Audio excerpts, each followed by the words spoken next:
वही लोग महान हैं, वही लोग अजीम हैं, वही लोग मुबारकबाद के मुस्तहिक हैं। हमारे अगले स्पीकर जनाब कैसर खालिद साहब का ये योगदान है कि आपने अपनी मौजूदगी से हर जगह अपनी नौजवान नस्ल को मोटिवेट किया है, इंस्पायर किया है, उसे बेहतर से बेहतर करने के लिए मुतहर्रिक किया है। मैं आपको बहुत ही अदब और एहतराम से स्टेज पर आने की दावत देता हूं कि आप fostering a well-rounded personality, the key to success in competitive exams and life, इस टॉपिक के तहत हमारी रहनुमाई फरमाएं।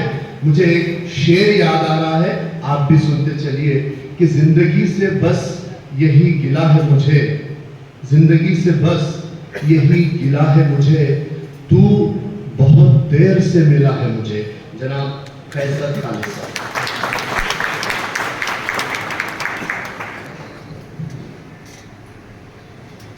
शुक्रिया, मेहरबानी भाई। मैं 26 साल से महाराष्ट्र में हूँ, उसके बावजूद इन्होंने ये शेर पढ़ा है कि तू बहुत देर से मिला है मुझे।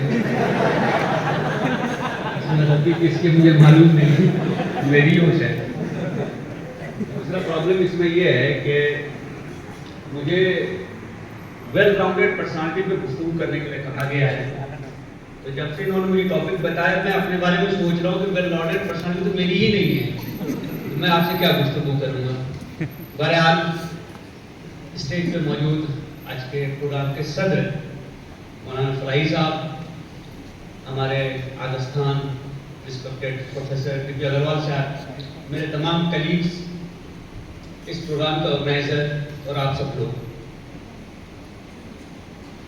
मेरे अंदाज़न 250 वीडियोस हैं यूट्यूब पे, जिसमें 60-70 वीडियोस करियर पे हैं, काउंसलिंग पे हैं, मोटिवेशन पे हैं। मतलब मैं कितना खाली आदमी से आप पता समझ सकते हैं मुझे काम कितना करना है। वो ऐसे प्रोग्राम्स की वीडियोस हैं। मैंने ये पाया है कि लोगों को जो अटेंशन स्पैन है किसी प्रोग्राम में, वो घंटा 1.5 घंटा ज़्यादा नहीं होता है, उसके बाद वो मोबाइल देखने लगते हैं। यहाँ अंदाज़न 3 घंटे होने जाएंगे, उसके बावजूद आप लोग डटे हुए मैदान में और हम लोग भी डटे हुए इधर से। तो सिविल सर्विस जो क्वालिफाई करते हैं उसके अंदर ये सलाहियत और खूबी होती है, और ये जरूरी है कि वो 8 घंटा 9 घंटा तक जो है फोकस के साथ काम कर सके। तो अगर आपने ये सलाहियत पैदा कर ली है तो मुझे कुछ उम्मीद बन रही है कि इस हॉल में जो लोग मौजूद हैं आज, उनमें से चंद एक लोग तो जरूर हम उस लिस्ट में देखेंगे जिसके हवाले से अभी सारी गुफ्तगू हुई है। तो एक तो बात ये है। दूसरी जो बहुत अहम बात है वो ये है कि ये हॉल भरा क्यों नहीं है। ये सवाल किया गया ना, हॉल खाली क्यों है। ऊपर तो सारा का सारा खाली है, नीचे भी कुछ खाली है, लड़कियों का सेक्शन ज्यादा खाली है, पेरेंट्स का सेक्शन थोड़ा सा भरा हुआ है। आपको नहीं लगता कि ये हमारे समाज का आईना है? ये कुछ नहीं है, हम अपने समाज को देख रहे हैं कि किसको कितनी सीरियसनेस है, किसको कितनी अपॉर्चुनिटी है, और कौन कितने बड़े ख्वाब देखता है। आपको कोई सफर शुरू करना है ना, तो उसकी शुरुआत कहां से होती है? एक सपने से होती है। वो जॉनी वॉकर का ऐड अलग है, पहले कदम से पहले एक सपना होता है, एक ख्वाहिश होती है, एक आरज़ू होती है दिल में कि मैंने ऐसा करना चाहिए, मैं क्वालिफाई कर सकता हूं। तो ये सपना जब तक हम देखेंगे नहीं, हम कभी उस डायरेक्शन में निकलेंगे, उस सफर पर रवाना नहीं होंगे। तो मेरे जो पहला सवाल था कि हॉल खाली क्यों है, इसका जवाब यही है कि हम में से बहुत कम लोग ऐसे हैं जो एक सपना देखते हैं। क्यों नहीं देखते हैं? इसकी बहुत सारी वजहें हैं, और उसकी सबसे बड़ी वजह यह है कि जो वालिदैन हैं वो अपने फेल्योर, अपने फ्रस्ट्रेशन, अपनी नाकामियों को अपने बच्चों में जीते हैं। हम अपने बच्चों को मोटिवेट ही नहीं करते कि वो उस सतह से बहुत आगे जा सकते हैं जहां तक हम पहुंचे। वो सपना देख सकते हैं। आपके जो हालात रहे होंगे, आपके बच्चों के हालात वैसे नहीं हैं। आपका जो दौर था, आपके बच्चों का दौर ऐसा नहीं है। अभी जनरेशन जी की बात हुई जब जवाब गुफ्तगू कर रहे थे। हमारे वक्त में, अभी अग्रवाल साहब बता रहे थे ना कि छठी क्लास में जब वो थे तब उन्होंने अखबार पढ़ना शुरू किया। मैं गांव का आदमी, मेरे गांव में कोई अखबार नहीं था। हम अखबार पढ़ते भी नहीं थे, पैसे भी नहीं थे अखबार खरीदने के लिए। तो जब मजबूरी होती है ना, तो आप रास्ता निकालते हैं। तो मैंने क्या रास्ता निकाला? मेरे पास रेडियो था, तो मैं खबरें सुना करता था रेडियो पे। ऑल इंडिया रेडियो हो, बीबीसी हो, वॉइस ऑफ अमेरिका भी सुनता था मैं। पता नहीं आप लोगों में से कितने को मालूम है, सीलोन रेडियो हुआ करता था, बिना का गीतमाला, वो भी सुना करता था। बड़ी मुश्किल से लगता था वो। तो ये रास्ता निकलता है। मुझे पढ़ने का शौक था, किताबें नहीं थी। तो आपको मालूम है, जब सिलेबस बदल जाता है तो पुरानी किताबें लोग डाल देते हैं घरों में, कहीं छत पे। तो मैं वो किताबें निकाल के लाता था, उसको पढ़ता था। याद रखिए, इल्म कभी भी फालतू नहीं होता है, लाहासिल नहीं होता है, उसका इस्तेमाल कहीं ना कहीं होता है। मुझे पढ़ने का शौक हो गया पढ़ते पढ़ते, और वो शौक, वो इल्म जो मैंने उस जगह से हासिल किया, जब मैं कॉलेज में गया, मुझे स्कॉलरशिप मिला करती थी। तो उधर पैसे मिले, इधर मैं बुक शॉप पे होता था, और वो पैसे कभी लेके हॉस्टल ही गया, किताबें खरीद ली। रोड पे बहुत सारी किताबें मिलती हैं, ढूंढना पड़ता है काम की चीजें कौन सी हैं, काम की किताबें कौन सी हैं, ले लो। हो सकता है वो तुम्हारे काम की उस वक्त ना हो, लेकिन आगे कहीं ना कहीं वो काम आती है। ये क्यों मैं कह रहा हूं कि हमारे दरमियान से जो पढ़ने का कल्चर है ना, वो कम होता जा रहा है। इसमें कोई शक नहीं है कि वीडियोस आ गए, इसमें कोई शक नहीं कि लेक्चर्स आ गए, इसमें कोई शक नहीं है कि लोग एक्सेसिबल हो गए ऑनलाइन। लेकिन किताबों में जो बात है, वो बात आपको वीडियो में नहीं मिलेगी, क्योंकि वीडियो 30, 40, 50 मिनट का होता है, किताब 300 सफ़े की होती है, उसमें बहुत सारी चीजें कहनी होती हैं।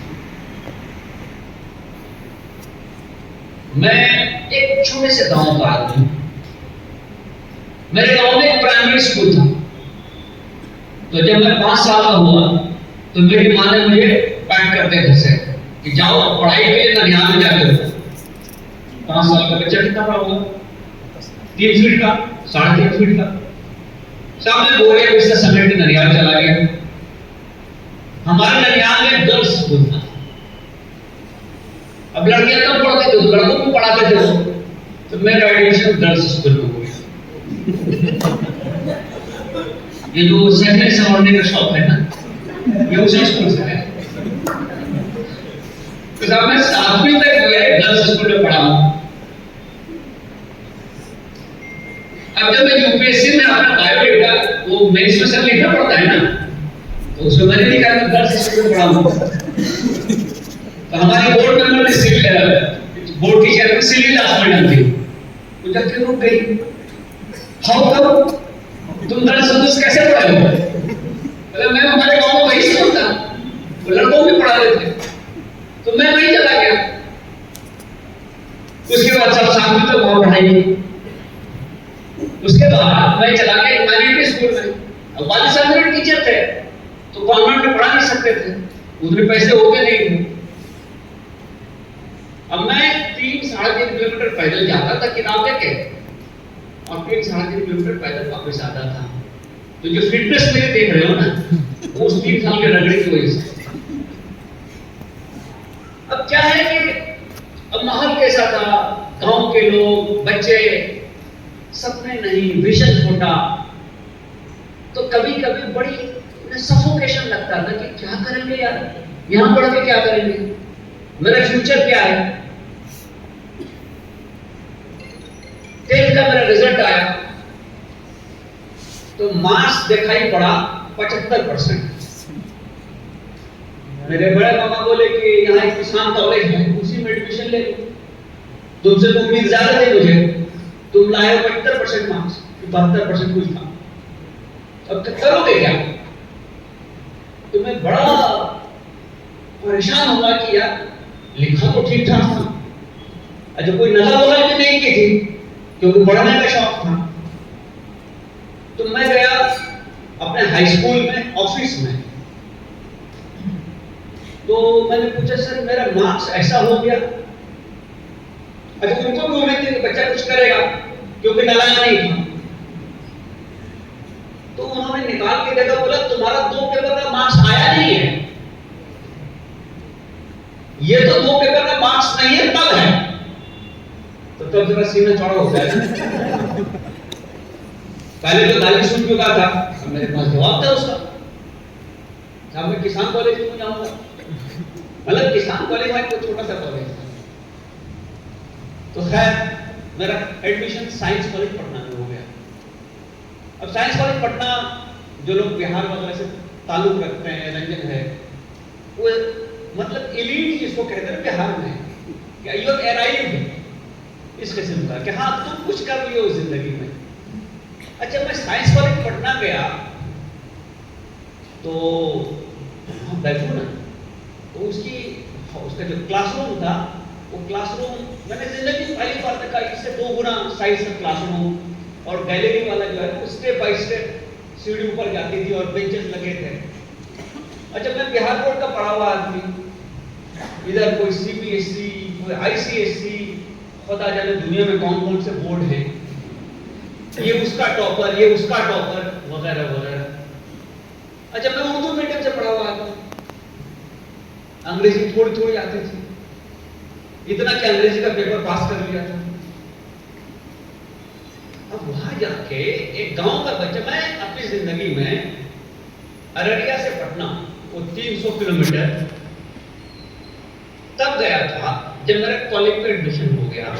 उसके पहले मैं अपने डिस्ट्रिक्ट से बाहर नहीं गया था, डिस्ट्रिक्ट के सब डिवीजन से बाहर नहीं गया था। मतलब जो एक बार बाहर गया वो 10th का एग्जाम देने के लिए गया था। तो आप समझ सकते हैं उस भीड़ में मेरी क्या हालत रही होगी। उसके बाद मैं लोगों को देखूं, इनका जनरल नॉलेज इतना अच्छा, अपने को कुछ समझ में ना आए, इनकी अंग्रेजी इतनी अच्छी, ये इतना ब्रिलियंट। भाई उस वक्त तो मैं जानता भी नहीं था रॉड लेवर कौन था, वजन बॉब कौन था, और टेनिस में 1970 का विंबलडन किसने जीता था।